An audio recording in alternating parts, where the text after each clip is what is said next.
Before we begin, you will need a metric socket kit, a soft blow hammer, and when you are reassembling the kit, you will need a torque wrench. Alright, so to get the sides off, 1, 2, 3, 4, still bolts here, maybe just those two, but you actually have to get the rear off. The rear is over here. So these can stay, you just unplug the bulbs, they're held in, that's to hold in the bottom here. So these two for here. And that's pretty simple. And then previous owner bodged up this one here. Here's another thing down there. These two just hold the side fairing on, you just pop them straight out the side. On the other side there was only one up here, but there should be one down there, I think it's snapped off. Fairings up here. And then this is a long bolt here that slots in through the side there. And then same thing at the front. And then hold the fuel lines, still dripping. Hinge it up. There you go. You can see the top of the carbs and the air filter box.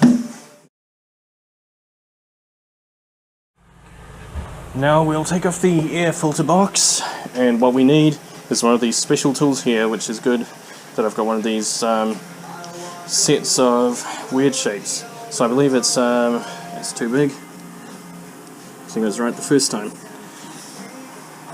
So there are these four little, even smaller, these four little circlips around each of the carburetor stacks, and they just got one of these little screw bits. There we go, we found the right one. We can attach that to the Repco screwdriver. Screwdriver in for them. There's also this breather pipe that comes out at the bottom of the airbox here. Squeeze wire clip.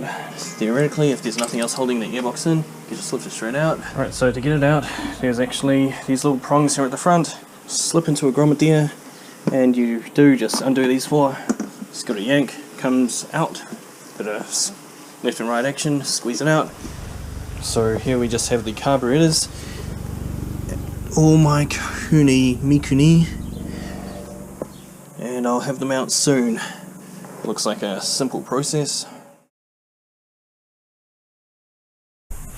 Alright, so to get the carburetors off, you'll have to remove the fuel line, and you'll have to remove the this here, the idle air control, and possibly the choke. Yep, the choke hooks up there. Also the throttle cable over here. And also underneath there are just these circlips that you have to loosen up just by unscrewing them. There you go, you see those four screws, 1, 2, 3, 4. I'll see if I can stick my hand in there. So here's 1, 2, 3, 4. They're all pointing outwards, you just loosen those, and with a bit of effort you'll be able to pull the carbs straight up and out of the motor, out of the engine.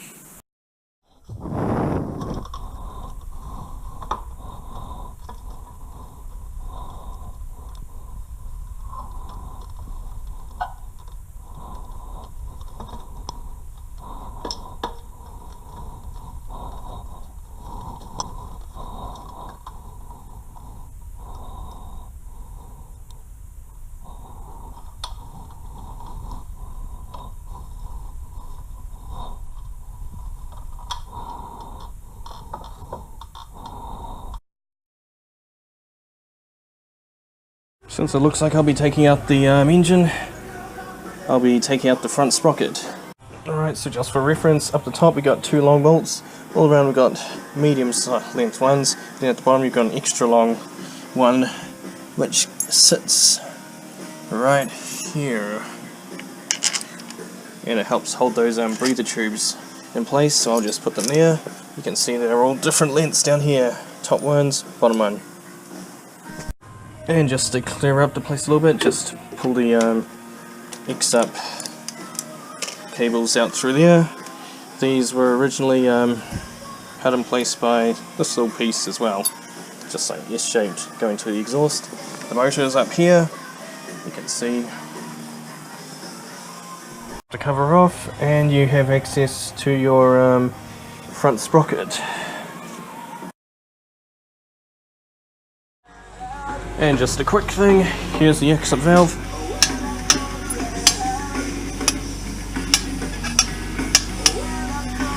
Headers, I tried to polish them, they still got a bit of corrosion. I could polish them again and see how it comes out. Oh, there's still these rings. There's 2 little screws that go on each one. They're a funny shape, but I think they're just a 10mm. They're a bit hard to get through with some of the, what do you call them? Screwdrivers, not screwdrivers, sockets. So this just sits on the recycling bin for now. Gave that a bit of a polish as well down there. You can see how it's no longer brown, it's bronze colour.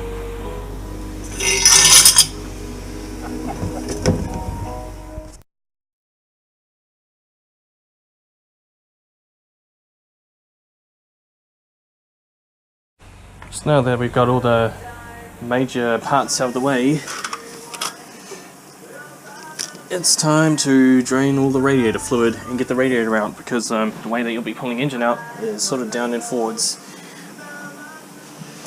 And luckily for me, one of my flatmates is throwing out this container here, which I just cut a hole in. This is distilled water, not anymore. So, do this, the circlip. Don't have to do it all the way, just so that it's loose enough that you can yank off the hose. Give it a bit of a wiggle. Trick is to push it straight down, so that I don't end up with a face full of coolant. There we go. Right, so this one was a bit hard to record, but there's 3 screws like this, 10mm. I think they're M6. There's one here, one at the middle there, and one like this on the other side. Pop them out, and then you can pull this out. There's still part of the coolant lines on the other side. There's one of these circlips. Just need to use a Phillips head on that and pop the whole radiator out, and they'll give you access to the top of the engine. But there's still the electric motor here. Follow the lines up and you can unplug it right here for the electric fan. Next step is just to undo the spark plugs. Pretty straightforward job, just pull them up and then use the right socket, not sure which one it is yet, to remove the spark plugs. There's a bit of shielding around which I'll probably have to remove as well.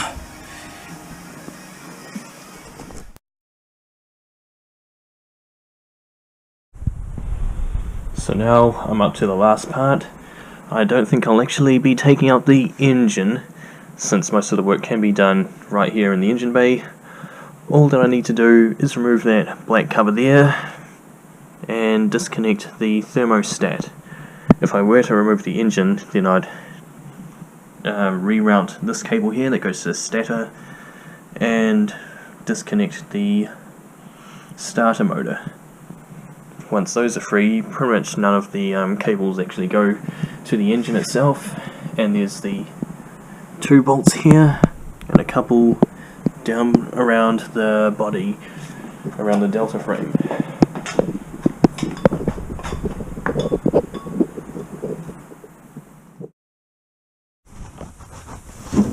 Right, so I took off this cover here. There's the generator inside. A little T mark over there for top dead center. There's a little chip there. You align the T with the chip to get the right orientation. Rotate this anti-clockwise.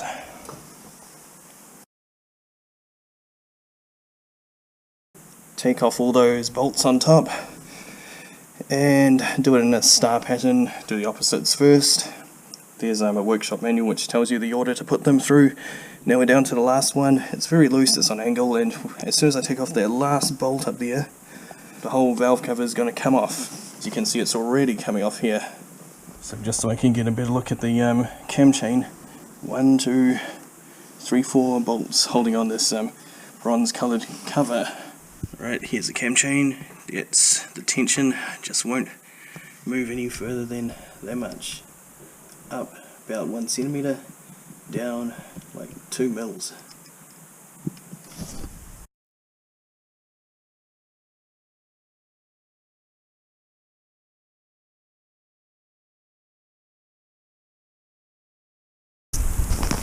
So in there you can see the little drum screw for the head, that little thing. So there should be 8 of those around the head to get the head off. Alright, so down to the last part, which is removing the I guess the top half of the head. So basically waterline here, 2 screws, 1, 2, they go into the head's down there. Just need to undo those bolts. I had the cam chain tied up to one of the brake line supports.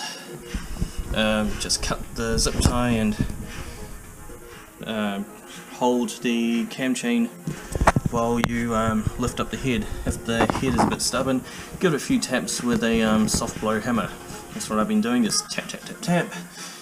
And in this one, the head gasket, well, the gasket over here got in the way and got caught on the head bolts here, the studs sticking out. Just had to work your way around it while holding the chain, so one hand was in between this part, this block, and the head while holding the cam chain. The other hand was tugging on the head, which is now down there. Next part, water bolt, water bolt, water bolt, water bolt. Just the same as up here, except these ones actually go to the water pump. Just need to undo those once again, tap tap tap with a hammer, and pull it straight up and out. This is a bit difficult with that damn shield in the way. There's that rivet that shouldn't be there, that should be a screw. I left the thermostat there, just had to work around it, and everything's out. Unfortunately, that's burned. That's burnt. And also underneath, that's burnt as well. The pistons seem to be seated quite well with almost no leaks. Just a bit of charring on top. This one here, you might notice that there's a bit of a scratch in it. There you go, we've got the chambers out. They're looking pretty tidy on the inside, but around the top edges there's a bit of burring, a bit of burnt marks around. Now that we have the engine apart, you can begin working on parts such as the cam chain, the camshafts, the crankshaft, pistons, piston rings, and head gasket.